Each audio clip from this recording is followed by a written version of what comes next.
sure you'll hear him talk about a bit when he gets a chance to discuss that. As you know, John has passed many pieces of legislation, including comprehensive legislation on energy and energy policy.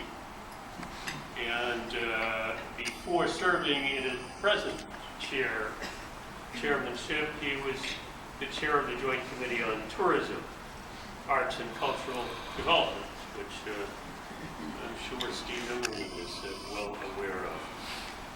And John, of course, lives in the city of Salem and has been famous for his bicycle rides, which he promotes strongly within our law firm.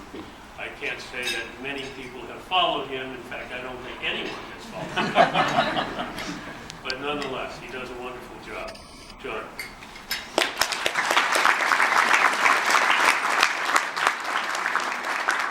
Thank you, Bill. It's a pleasure to join all of you this morning. I have to say it's a pleasure to come to events that actually start and end on time.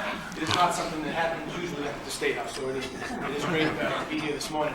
I also want to thank and congratulate Rob on his leadership this last year. Interestingly enough, my law office used to be right above Rob at Cabot Money, and now my law office is in the next president is Bill Tinty.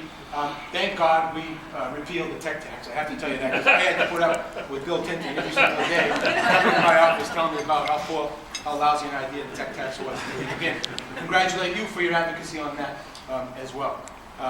Bill will tell you, as my staff will tell me, there's a couple of things that I am pretty passionate about as a state representative, and two of them happen to be the Salem Power Plant, number one, and public education, number two. My days start pretty early, usually around 4 a.m. I get up and I start drinking coffee and I start firing out texts to my chief of staff saying, what's going on, what are we doing today? So when I told them I had the opportunity to speak here today, they said, on one caveat, that Grace gets to come, and they have to strap a little taser to my leg in case I speak too long. She's going to zap me, so you can see me twitch a little bit, that's why. In all seriousness, I want to just try a brief exercise on, show you or to emphasize the importance of the Salem Power Plant project. I don't know where this picture came from, by the way. I'd rather have a picture of the power plant. I had a lot more hair and it wasn't as white in that picture. But nonetheless, I want anybody in the room, other than the power plant guys that are here, anyone in the room that has a $1 billion project going on in the city of Salem, please raise your hand. Anybody? Now I'm almost 50 and I got new glasses, but I can't see any hands up. Anybody in the whole Commonwealth investing $1 billion in any particular community? How about all of New England? There is not another $1 billion investment project going on anywhere in New England. There's one other project perhaps down in Quincy. I don't know if you're familiar with the project in Quincy. They're essentially demolishing their whole downtown and building, I don't know how many new structures down there. But when you put all that downtown together, it's about $1 billion project. That is the magnitude of the project that we're talking about in the city of Salem. Now, Bill referenced my past experience working for a couple mayors. I will tell you, I come to this problem here in Salem, not just in the 8 years as being chairman, being on the utilities committee. For two terms prior to that, I worked as city solicitor in the city of Salem. I worked for Mayor Harrington. I was very proud to work for Mayor Harrington. I provided him legal counsel, and I worked for Mayor Yusevich to provide any legal counsel. Under both of those administrations, the biggest problem facing Salem was what's going to happen when the Salem Power Plant closes. Nobody had an idea. When I went to the State House, I asked to be on the committee that dealt with energy issues. When I got a chance to be on the committee and serve with Chairman Dempsey, I asked to become the chair.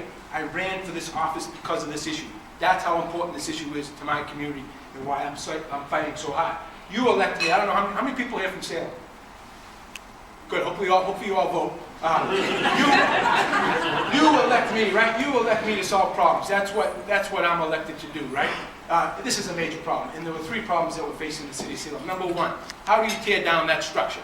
Right? I travel all over the country going to energy policy forums. There are many coal plants that are closing down across this country that are shut down and shuttered and rusting for 10, 20, and 30 years. I will not let that happen in the city of Salem, and that's why we've been fighting so hard for this. How would we tear that down? I'll ask you again, anybody else in this room have a project that is going to cost $60 to $70 million just to demolish the building that's in for it? No. How are you going to do that? How are you going to fulfill the capacity, the need for capacity in the NEMA market, Northeastern Massachusetts market? Has been stated by the group, the independent system operator, the ISO, has said we need capacity in this region. Otherwise, there's a real possibility of rolling brownouts. We need the capacity. And third and foremost, perhaps most importantly to my district, is the property taxes from that property. It has always, since 1954, when it was built, it has always been the #1 property taxpayer in the city of Salem, and it remains that today. Even though a little bit less, it still remains that. Anybody familiar with the Cummings Center and how popular that is? The taxes that come out of the city of Salem power plant are twice that come out of Cummings Center. It is significant to my hometown.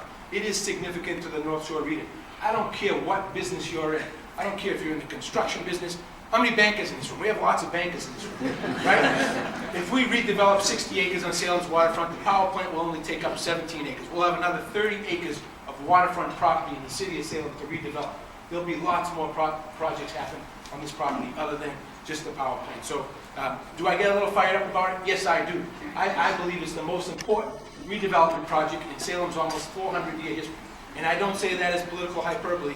I mean that, because if it does not happen, that plant may very well sit rusting on my waterfront for the next 10 to 20 to 30 years, and I'm not willing to let that happen, and that's why I'm fighting so hard for it. So I have to thank Karen, I have to thank the Salem News. They've been wonderful giving us enough coverage. I'm going over there tomorrow to meet with the editor again to talk about this project. My ask of you today is simply this. I would say to you, if you happen to know the people who are fighting this at the Conservation Law Foundation, if you happen to know any of their board members, go to their page, look at their board members. If you happen to know any of them, I don't know any of them. If you happen to know any of them, give them a call and tell them how important you think that project is. I have to congratulate you again on the tech tax. I think you did a wonderful job advocating for the repeal of that, and I think we did the right thing in doing that, listening to all of you. Call these people up and tell them how important you think this project is to the city of Salem, to the North Shore, and to the entire region. I will tell you this, there are other representatives perhaps who disagree with me on this project. When I say to you that I think there's a real possibility of rolling brownouts come 2016 if that plant is not built, I am sincere in that. If we don't have this plant, there's an opportunity what they call shedding load, which means voluntarily shutting down power in communities. My suggestion to the people who don't support this plant is that they ought to be the first communities to lose their power. So if you live in those communities, if you live in Marblehead or you live in Swampscott, call up your representative and tell her you don't want to lose your power come 2016. That's how important this project is. Now, the other thing I'm passionate about